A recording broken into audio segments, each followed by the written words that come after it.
Sometimes you just want to watch a really gay TV show where a gay heroine gets to take front and centre stage on the TV box. While this list is by no means exhaustive, here are 10 really gay TV shows to watch along with some honourable mentions. Sugar Rush. Starting with Brighton in England, Sugar Rush is a 2-season show from 2005 which follows the story of 15-year-old Kim who's fallen in love with her wild child best friend nicknamed Sugar. Against the backdrop of her bizarre family, her queerness is the most normal part about her, which she is trying to navigate amongst the general chaos of her life. It does a good job of capturing that all-encompassing, hormone-charged feeling of first love. Gentleman Jack. Keeping it British, you've probably heard of this dramatisation of the real-life, larger-than-life lesbian called Anne Lister. With just 1 season so far, but more to come, the series Gentleman Jack is based off the very detailed diaries she kept during the early 1800s, both in plain English for her daily life and business dealings, and in code for her lesbian affairs. The TV show follows her life as she returns to Shibden Hall, intent on turning its fate around, and where she meets Anne Walker, a genteel woman of delicate mental health who Anne Lister decides must become her wife. It is a witty, fast-paced show that upturns our expectations of women in period pieces. It showcases the sheer courage of a heroine who bucks all expectation to remain true to who she is, a proud and resolute lesbian. Killing Eve. In case you've been living under a rock, it's an award-winning show following Eve, an MI5 agent, who is striking the serial killer known as Villanelle. They become obsessed with each other, sporting tension that could be cut with a knife and a delicious game of cat and mouse. I mean, it's gay. And with the events of the 3rd season, it seems to me that there are genuine feelings beneath all of it too, which delights my soft shipper heart, and I'm excited to see where they take the show, although, due to COVID, that will have to wait a little longer than I might like, as the filming was delayed earlier this year. El Embarcadero. Moving into Spain, this 2-season show follows architect from Valencia Alejandra, whose husband dies under mysterious circumstances. She uncovers that he was leading a double life with another woman and their daughter in a nearby village. In an effort to understand what happened to him, she poses under a false identity to get close to the woman and, well, gay. There are certainly a lot of flashbacks during the show with the dead husband, so his presence is very much felt throughout, which did weary on me because, we got it. Both women loved him very much. But ultimately, it is a beautiful story of love between these two women with a certain amount of whodunit mixed in to keep things lively. Wentworth. While Australia has a particularly bad record for LGBTQ+ representation, there is one show that is still problematic but excellent and pretty darn queer. Wentworth is a drama based off a previous Australian show called Prisoners. Set in a women's prison, the first 4 seasons follow Bea Smith, a new inmate who killed her husband, and follows her progress as she rises through the prison hierarchy. I admittedly haven't watched since the end of season 4, when in 2016 it joined that long list of bury your gays. I have read that season 5 onward has a more ensemble focus, but regardless, there are a number of queer characters that grace the screen throughout all 8 seasons and counting. The most notable romantic pairings are Frankie and Bridget starting in season 1 and Bea and Ellie in season 4. This TV show is not for the faint-hearted. It's violent, brutal, and, pardon the pun, took no prisoners. But it is also really good. Orange is the New Black. Well, I could hardly mention Wentworth without mentioning Orange is the New Black. With multiple accolades and multiple queer characters, this show is very, very gay. It also is a comparatively lighter outing than its Australian counterpart. It follows Piper as she enters into minimum security prison for a drug trafficking offence some 10 years prior to find her ex-lover and partner in crime Alex there, along with a host of other inmates, each with their own story to tell, and with actual diversity. Lost Girl. Beau is a descendant from Fae but grew up with a human family. When she hits puberty, her succubus traits surface, causing her to kill her first boyfriend during their first encounter, having drained all the sexual energy from him. This led her to feeling very lost until she saves a human, Kenzie, from rape and effectively falls into the battle between good and dark Fae. This is also where she meets the human doctor Lauren, and there is an immediate spark between the two. Just to note, there is also Dyson, a werewolf love interest too that causes a sort of triangle, but the show is fun and plenty gay. Ratchet. What is better than two real-life lesbians playing lesbians who lesbian together on a TV show? Not much. This beautifully written, exquisitely shot and acted show is so well crafted and gripped me throughout its recent first season. It follows Mildred Ratchet, who has inveigled her way into a job as a nurse at a mental health sanatorium in the 1940s to get close to her brother. The question, at least in my mind, was just how far would Ratchet go in an effort to save her brother, because her sanity certainly seemed to be in question. Nevertheless, she catches the eye of Gwendolyn, a confirmed lesbian, and well, Mildred Ratchet is more than a little intrigued. She-Ra. Surprisingly, an area that has been doing rather well with queer representation in the last little while is animation. She-Ra joins a lengthening list of cartoons aimed at children that are helping to normalise LGBTQ+. It follows the story of Adora, who was raised by the Horde along with Catra, her best friend. When Adora realises that the Horde has been lying to them their whole lives about the ongoing war they've waged against the rebellion, she escapes and joins up with the other side, for which Catra sees as a deep betrayal of their relationship. This drives the 5 seasons, and by the showrunner's own admission when it came to finishing the show's arc, she'd set it up so that the only possible conclusion had to be a coming together of these two characters, and it worked. The L Word and L Word Gen Q reboot. Rounding off this list is the most iconic lesbian TV show of all time. I'm obviously talking about the L Word and the recent L Word Gen Q reboot. It is the gayest of gay, and it's a staple must-watch for Sapphic TV. From the androgynous womanizer Shane to the OTP pairing of Bet and Tina, the show doesn't just have a lesbian lead, it is an ensemble of them to queer up your TV screen over 6 seasons to your heart's delight in all its raunchy, melodramatic, and sometimes problematic glory. It was revolutionary when it came out, and it still kind of is 16 years later. This year, L Word Gen Q also came out, and I haven't watched it, but I've heard it's a solid first season. Honourable mentions. Feel Good, I'm Not Okay With This, Dickinson, Everything Sucks, Legends of Tomorrow, and Hightown. Promise me something, Sue. That you'll always love me more than him. I wouldn't worry too much about that one. This avant-garde, hipster-cool historical dramedy is, also I've heard, like a gay version of Bridgerton. The 3rd and final season just released using modern speak and sensibilities. It is a witty, tongue-in-cheek show, and the titular character, Emily Dickinson, is very gay for her best friend Sue. This take is pretty well supported in the real world through Emily's poetry, and the show leans into the queerness. A wee spoiler here, their love isn't without its obstacles. In real life, Sue does marry Emily's brother, and the show keeps true to that. So there is that. But the one true pairing is, without a doubt, these two Sapphic ladies. Meanwhile, Winona Earp, the supernatural western, features the popular Way-Hort ship. Officer, I'm stuck. I got you. Oh, God. Good job, you're not some guy, right? This would be really awkward.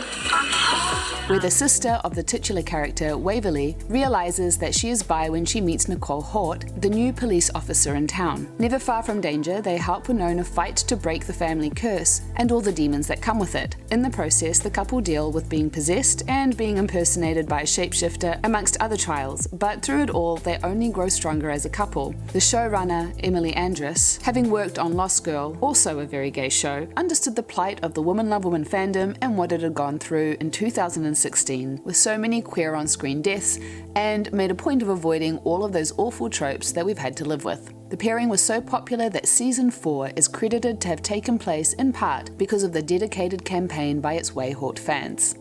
Another super popular and also very gay show is the limited series The Haunting of Bly Manor. We've got a problem, Poppins. You see, I'm not sick of you.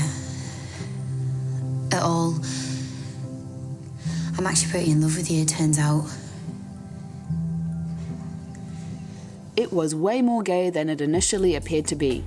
Danielle comes to Bly Manor to take care of 2 children and to escape her past, but instead is haunted by her dead ex-fiancé at first. That is, until she accepts her growing attraction to the manor's gardener, Jamie. What develops is a touching love story, amongst the creepiness of faceless ghosts dragging bodies around, you know, the usual. Due to the loose nature of the narrative, you'd be forgiven for not cottoning on, but as the series draws to an end, it is clear that this story is in fact all about their love. While the ending was ultimately, I guess, fitting to the overall gothic overtones, I didn't like it all that much, but I know many of you were fine with it. What I'm less fine about is Gypsy being cancelled by Netflix after just one season. Something bad must have happened. I mean, you don't go AWOL with no attachments if your life's been peachy keen. How do you know? But I don't think you're a criminal either. This Naomi Watts vehicle was shaping up to be very interesting, with protagonist Jean being one crazy piece of work. She's a psychologist, and it quickly becomes clear that she should not be. Leading what appears to be the perfect life, things begin to break apart when she develops an infatuation with the ex-girlfriend of one of her clients, Sydney. They embark on an intense affair that gives rise to all kinds of lies and manipulations. What I want to know is what the final moments of the series, when Naomi and Sydney lock eyes and smile at each other, means, but I guess we'll never know. What I do know though is that in talking about really gay TV shows, Xena is the OG. It's me, I'm not dead. At least not completely. I can't lose you again. Gabrielle will always be here. Perhaps not technically canon because the network forbade it, but if you're watching the show, you'll agree it's super gay. As in, ride or die, you are my soulmate through every incarnation, I will wake you like Sleeping Beauty with a kiss kind of gay. Xena, a reformed warlord in ancient Greece, is racked with guilt at her plundering and pillaging and has given up the will to live, until she sets eyes on Gabrielle, that is. What ensues is 6 seasons of them roaming the world, fighting wrongs and singing songs. Just be careful of the final 2 episodes. I did a whole video on Xena, so feel free to check it out if you want to know more. Starting with Orphan Black Echoes. While Orphan Black, the original series, was pretty gay, Cosima and Delphine were not the leads of the show. However, when it comes to the follow-up, Echoes, it's super gay. All the leads are gay and some of the supporting characters feel like they could be too. The show follows Lucy, a woman who wakes up with no memory of who she is and her history, but it's not amnesia. It's something more sinister. She has been printed. What she doesn't know is why. When her boyfriend and his daughter are put in danger by someone who is hunting her down, she decides it's time to get some answers to the mystery of who she is. Now, I did say boyfriend, but don't be misled. She's queer, and this is a spoiler, so skip forward 5 seconds if you don't want to know. So is Kira Manning, all grown up. There are more queer ladies in there, and while the first half of the season is deceptively straight, you'll discover just how gay it really is. Bonus, we get Felix and Delphine making a guest appearance, which was fun. I have a full review of the show up on my Patreon, so be sure to check it out if you're curious about what I thought of the show. Motherland Fort Salem is a show that was nominated in the comment section of my previous videos a few times. I still haven't checked it out yet, but with Raelle as arguably the lead, or so I am told, this gets a spot as a really gay show. She is one of 3 witches who was training at the American military, but this is a universe where the army is made up of women and they use their voices to fight. Raelle begins a love affair with Scylla, one that blossoms into an enduring love. I really do mean to go watch it sometime soon. A show I have checked out and loved is Legends of Tomorrow. I've mentioned it in passing on part 1, but here I thought I'd dive a little deeper into the show because it really is gay. It might not feel that way in the first few seasons until Sarah Lance meets her future wife, Ava. It just keeps getting gayer until it feels like the whole cast could be read as queer. That and Sarah and Ava are the co-captains of the ship they use to sail the timeline, fix anachronisms with their band of misfits. It's a fun romp, and though it got unceremoniously cancelled at the end of season 7 on a cliffhanger, they were all in a good place. And let's just say that the writers gave us a delightful gift in where Sarah and Ava are at. Lip Service is a show from a while back, and it was the UK's answer to the L Word. I personally didn't like it all that much, although I did enjoy Tessa's character, which is probably why I've never mentioned it before. Perhaps I would enjoy it more now, who knows, just like I found out I liked Disobedience so much more when I rewatched it last year. At any rate, it follows a 20-something lesbian friend group in Scotland and their ups and downs with love. Frankie is the Shane of the show, so she really should have made it onto my recent video about butch, mask, or otherwise gender non-conforming list, but alas, didn't. She's also the lead, and when she comes back to Glasgow after a 2-year hiatus, she crosses paths with her ex, Kat, and it's clear that neither of them are over each other. That ending, though. I think that's what turned me off, but it still is a very gay show. The L Word Gen Q, the follow-on from the OG L Word, is one that got a lot of flack, especially in its third and final season, but love it or hate it or don't care about it, it's a very gay show, and we do get to catch up with Bet, Shane and Alice, with Tina getting a look in. It also has a group of young queers as they navigate their lives, loves and work in LA. And look, for all the criticisms, I still enjoyed it enough that I'd say check it out, even if it's just for nostalgia. I have recaps of all 3 seasons. A show I didn't think would get a season 2 was Vigil. In season 1, it followed a detective who went on a submarine to conduct a murder investigation. To do it, she asks her ex-girlfriend to help out by interpreting the cryptic messages she sends back to land, because only her ex would know her well enough to be able to decipher them. This investigation sends her on a journey to facing a troubled past and to facing her relationship with her ex. Perhaps things are not over, and while the show doesn't feel super gay up front, it turns out that it actually really is. Season 2 picks up with a new investigation and the ladies together.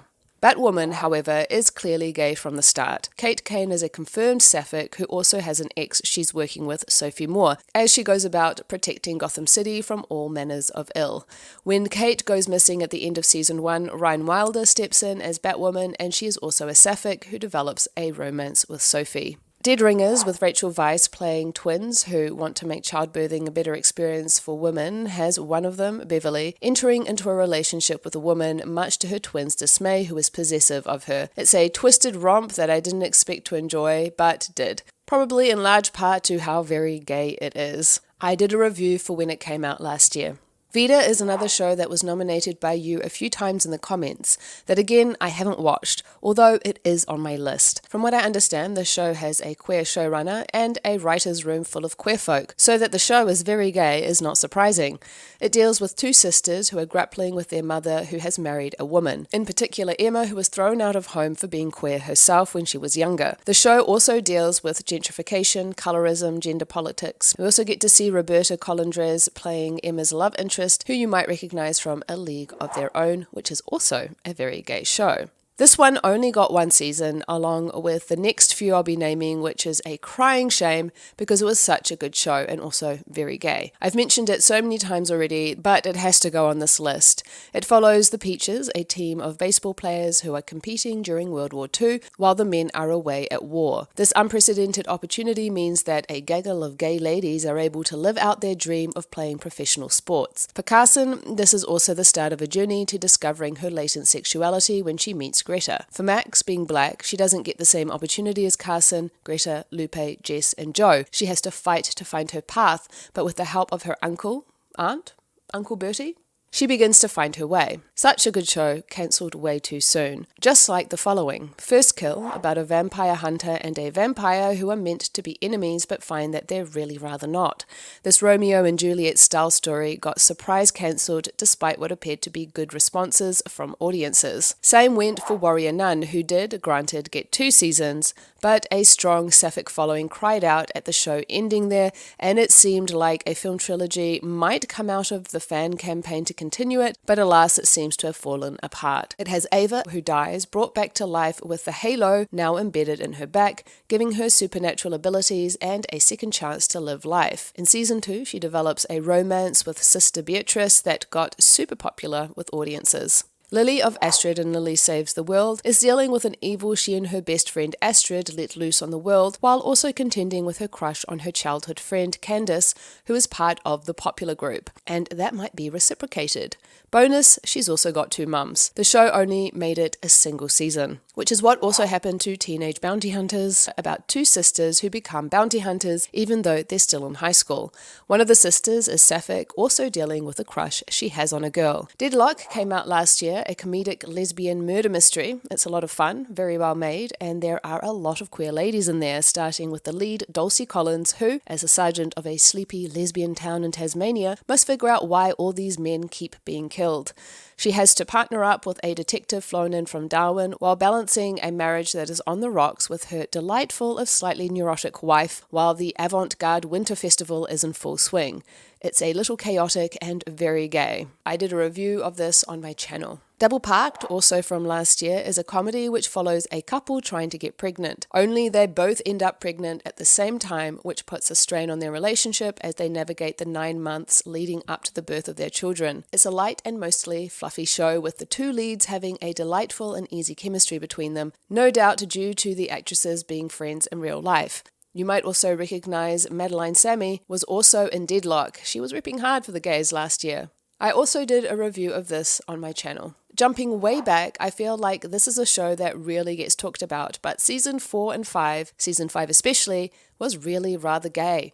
It had Ellen as the lead, so already you can see why. Season 4 was spent loading the episodes up with clues as to Ellen's sexuality with the infamous puppy episode that saw her coming out, and then Season 5 revolved primarily around her exploring that sexuality, which led to her show getting cancelled for being too gay. Which might not mean much given the time, but I did watch it and it really is rather gay. Gay enough to make this list. Now, Janet King is a show that is most definitely gay, but perhaps not as overtly as the others on this list. The lead, Janet King, is a sapphic and she is in a relationship with a woman.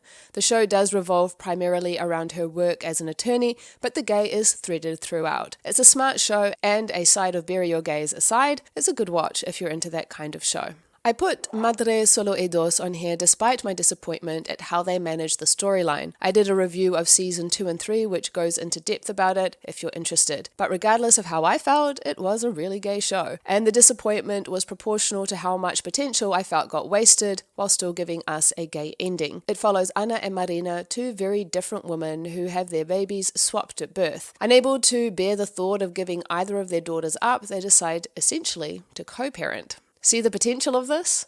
The Rich Man's Daughter is a Filipino telenovela that had an epic love story between Jade and Altair. It's love at first sight, but Jade's conservative family is pushing her to marry her longtime boyfriend. However, now that Jade has met Altair, she can't ignore the overwhelming attraction she has for her, and so she attempts to defy her family, leading to some dramatic consequences. It ends well though. Stupid Wife is not technically a TV series, but it's so gay and so popular I felt like it needs to go on this list. It follows Lucia, who wakes up after a traumatic event that has her blanking out the last 10 years of her life, and she discovers that she is married with a kid to the girl from her university she thought she despised. But maybe she doesn't after all. While she tries to figure out what caused her amnesia, she also gets to fall for her wife all over again. Another unabashedly gay show is Gap the Series, which follows Mon, who has finally landed a position of her dreams. She quickly catches the eye of the CEO Sam, and a secret, steamy romance develops between the two. Then there is The Married Woman, which follows Asta, who meets the grieving widow Peplica, and she is immediately drawn to her open, bohemian ways. A love affair blooms, but Asta, with a husband and children at home, is struggling with the push and pull as she tries to find a way to freedom from the crushing dullness of her life. A season 2 has been announced, but as of yet, nothing has materialized. Okay, so I'm quickly going to cover a few animated shows followed by some special mentions. The kids show The Owl House had a sapphic lead who had a slow burn romance over the series. The animated show Q-Force is a group of queer super secret agents who are saving the world. Another adult show, Harley Quinn, has Harley and Ivy in a relationship. Arcane is a steampunk show with its lead Vi, voiced by Hailee Steinfeld, having some serious chemistry with Caitlin. Season 2 is announced for the end of the year. I've already mentioned She-Ra, and perhaps I should include Legends of Korra for the last-minute cutaway ending that made Korrasami official, and also perhaps Steven Universe. Now to special mentions. Buffy, with its groundbreaking representation of Willow and Tara, deserves a nod even if the gay got buried. Hacks is also a good show and has Ava, a bisexual, in the lead role, but the actual gay in the show is more of a background thing. That is, unless you are shipping her with Deborah, which will probably never happen. So, special mention. Glee was also huge for the queer community with a massive subtext ship, and then a canon lesbian ship too. The Fosters didn't revolve around Steph and Lena, rather their fostered, adopted, and biological kids, so I'm putting it here in the special mentions. And while the biggest love story for Person of Interest was the main characters of Root and Shaw, they weren't the leads of the show, so again, special mention. I'd like to thank my wonderful patrons. Thank you for your support. In particular, Morgana Amore, Jeff Marshall, and Pamela Stewart. Until next time, lady lovers.